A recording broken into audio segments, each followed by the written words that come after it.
It's clear that Rock Nation is bidding for the Caesars Palace situation in Times Square.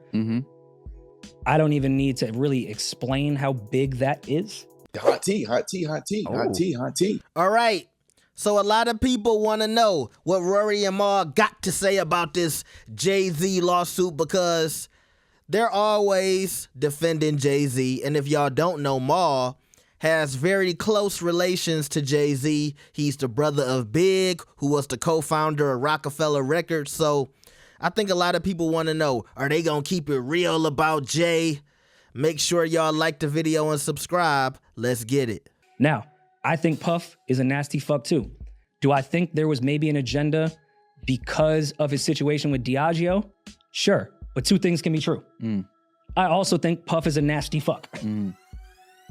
Was there incentive to try to get him the fuck out of here because he wasn't playing a game with somebody? Cool, but the evidence is still there, so lock him up. Now let's treat this situation differently because it's a different case. I think there's a lot going on with Hove. Gambling is at the highest it's ever been on Earth. It's clear that Rock Nation is bidding for the Caesars Palace situation in Times Square. I don't even need to really explain how big that is in the world. I could see this being part of it. He recently had a situation with, who was it? Bacardi. That didn't play out too well.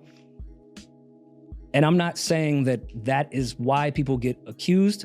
In this situation with those two things, I could see this ambulance chaser being funded for a smear campaign when some of the biggest companies in the world right now are being outbid by a black guy. I could see it. I think it's all tied in. And it's, you know, it's the wild part is that I think most people understand that could be part of it.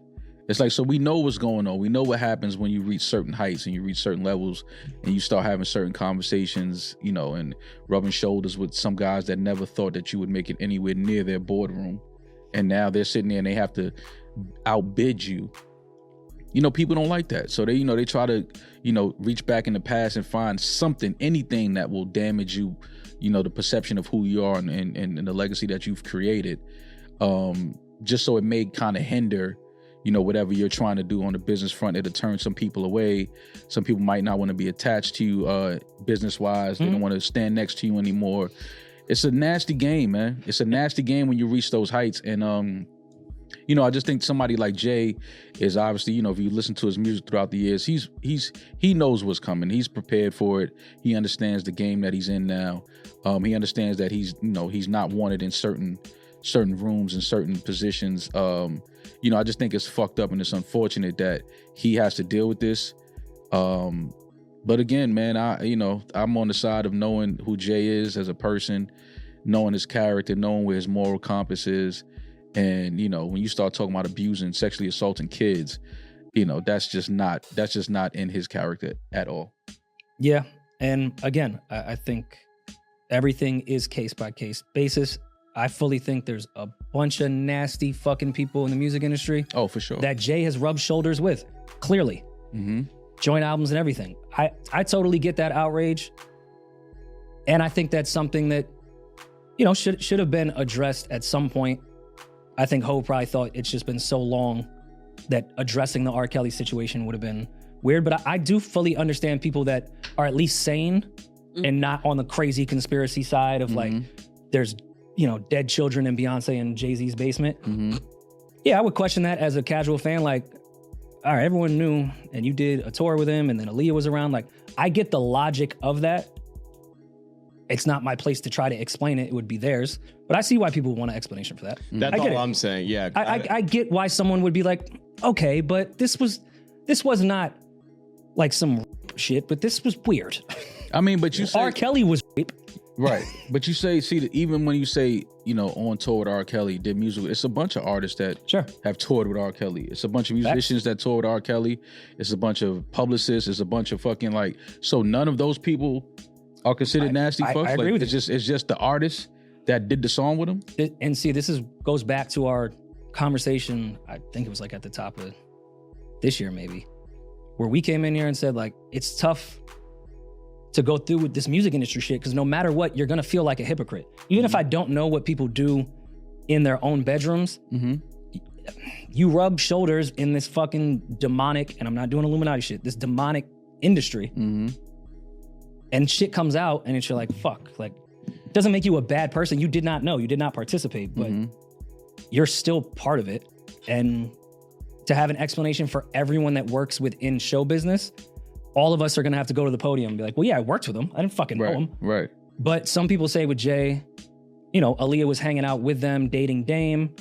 Dame has been vocal that Aaliyah explained the situation. So that's also where people are like, all right, if you knew that, why would you work with him? But I don't know. There could be more to the story. I don't know. Right. Either way, it's unfortunate, again, to see, you know, somebody like Jay have to go through this. And, you know, we're just going to have to sit back and watch this play out over the next few months. And yet, listen, this is not Hove bias here. Let it go to court.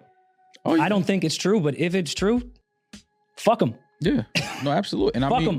but in his response, he's on that side. Yeah. Let it go to court. Again, this could have been stepped on, and we never would have. His name would have never been involved in any of this. They could have stepped on this months ago, settled out, and we would have never gotten any of this. But the fact that, you know, him and his team was like, no, we're not settling nothing. Let them. That speaks to when you know exactly who you are. Like, oh, this is what y'all think I've done in my life. Okay, all right. Well, let's go to court and let's let the evidence, like, put everything on the desk and show me where you think that I did that at. Now, first off, I got to give it to Rory and Mal because they've been dropping little tidbits that I don't see nobody else talking about. I didn't even think about the Rock Nation Caesar Palace bid. And it starts to make you think about Diddy and his feud with the alcohol and liquor companies. And you start to formulate, I don't want to say conspiracy theories, but these ideas that you might have reasons for individuals to want to get certain people out of the way. Just like they said when Bill Cosby went down, he was about to purchase a major network, TV network. And all of a sudden, all of these rumors come out. And I know it's the weakest move we've ever seen in hip hop, but even with Drake, he's trying to get $1 billion record deal, and all of a sudden, Not Like Us comes out, and his record label is pushing everything that has to do with Drake and these outlandish rumors, okay? So I just want to give it up to Rory and Mal because I'm like, damn, they actually, you know what? It might be some reason to listen to their podcast, okay? Because if they dropping gems like this, I'm like, okay. But once again, it shouldn't be surprising to me because Rory and Mal have extensive experience in the entertainment industry, especially hip-hop music. Like I said, I'm sure Mal grew up in hip-hop because of his brother being the co-founder of Rockefeller, and Rory has been working for record companies for a long time. I think that's how he met Joe Budden in the first place. So this just kind of has my mind whirling. When I played this clip for y'all, I'm going to be honest with y'all.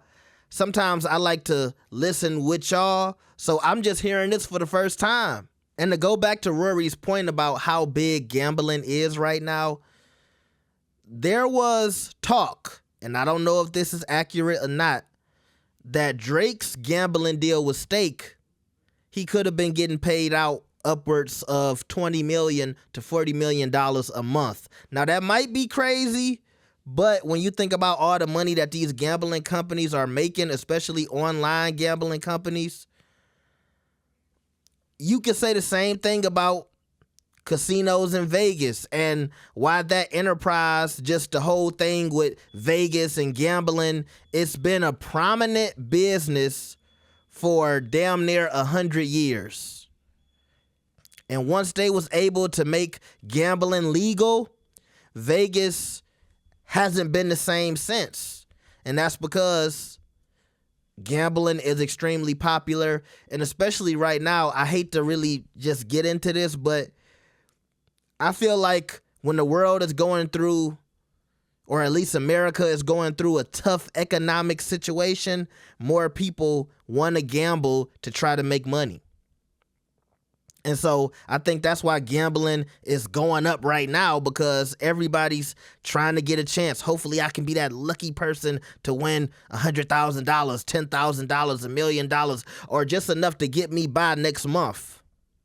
And I know that's crazy, but it is a lot of people out here gambling for that reason. So yeah, now we talking about that same situation being in a prominent part of New York and Jay-Z potentially being at the helm of that.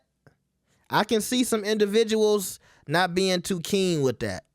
I'm not saying that's the whole reason why all of this stuff is coming out about Jay, because look, we have heard rumors about Jay just like we heard rumors about Diddy for years. Okay? But it is something interesting to point out, okay? So I want to give Rory and Ma their props. They podding, okay? They might get podders of the month, in my opinion, especially since, if y'all haven't heard, all of a sudden Joe Budden is having a family emergency. So that's why he wasn't on the podcast last Saturday. We'll see if we see him tomorrow. Y'all better stay tuned. You better like the video. You better subscribe. We out. Peace.